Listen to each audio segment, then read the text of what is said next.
สบายดีพ่อแม่พี่น้องยินดีต้อนรับเข้าสู่สองสาวลาวแต่คนไกลบ้านคือเก่าเนาะตอนนี้น่าก็อยู่กับลูกคนที่สี่เนาะหรือว่าอยู่ไฟนั่นเองซึ่งบรรยากาศการอยู่ไฟนี่ก็คือเข้าใส่ทานเนาะว่าใส่ทานมันก็ดีอย่างหนึ่งมันบ่ควันเนาะแล้วก็อันนี้ก็เป็นหม้อ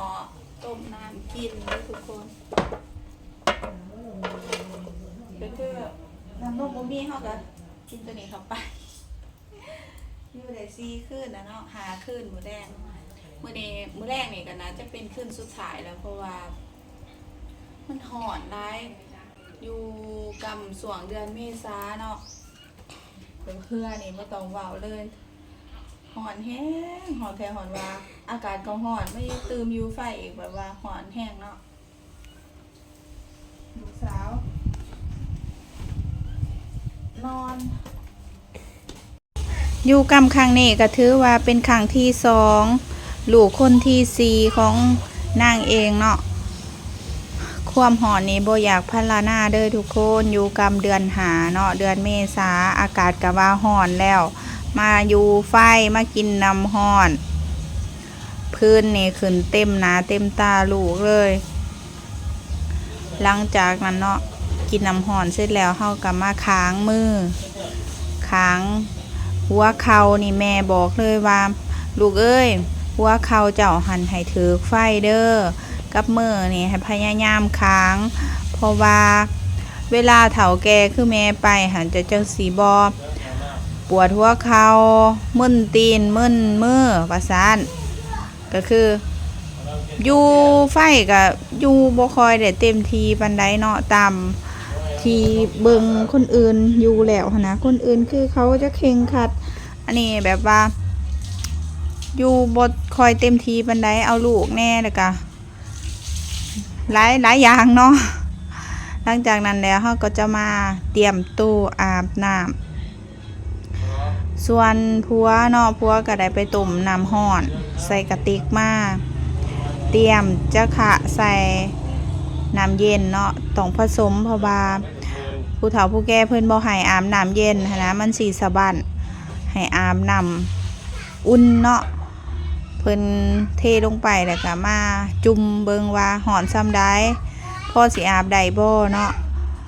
แต่ก่อนนี่สิตั้งหมออยู่ในหม้อกำเลยเนาะหมอน้ำอาบแต่ว่าสมัยนี้ไฟฟ้าเข้าแล้วก็ต้มกับกระติกน้ำร้อนอีแม่ก็หายได้ว่าอุ้ยเจ้าอยู่กำสมัยนี้สบายกว่าแม่อยู่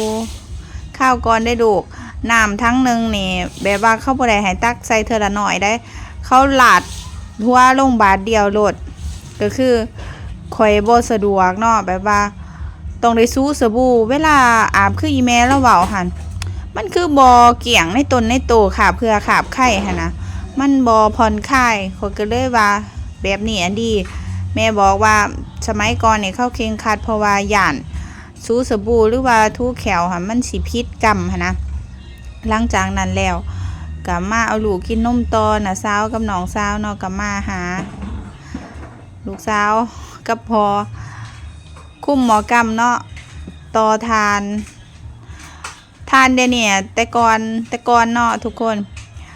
เป่าไฟก็สิยากแน่ใส่ปากเป่ากับกระบอกเนาะแต่ทุกวันนี่ใส่เครื่องเลยสบายสะดวกกว่าแต่ก่อนหลายเนาะหลังจากนั้นแล้วพอเพิ่นก็สิมาซักผ้าได้บัดนี้ผ้าในการอยู่กำนี่ก็มีสินเนาะสินที่เปื้อนเลือด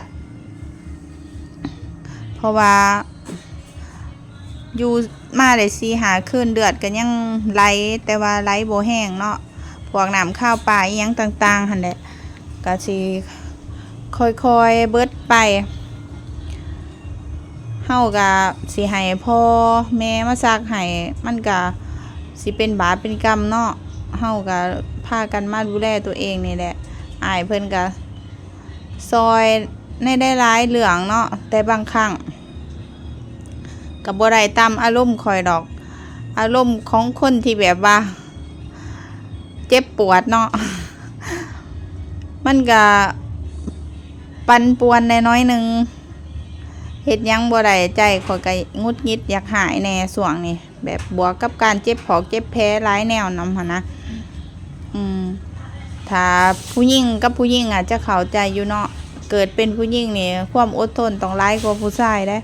เพราะว่าซ้ำสิได้ลูกคนหนึงเนาะนับตั้งแต่ตั้งท้องซ้ำสิฮอด9 เดือนนี่ก็โอ้ย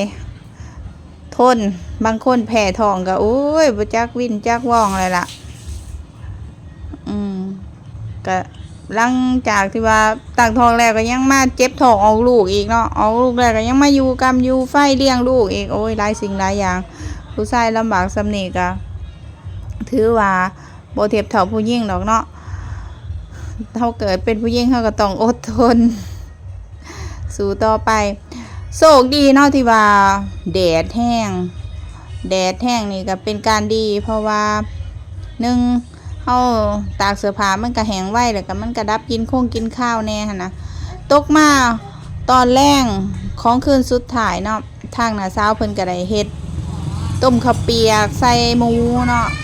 เลี้ยงพี่น้องบ้านเฮาที่มาให้ความอบอุ่นสำหรับคลิปนี้ก็จบ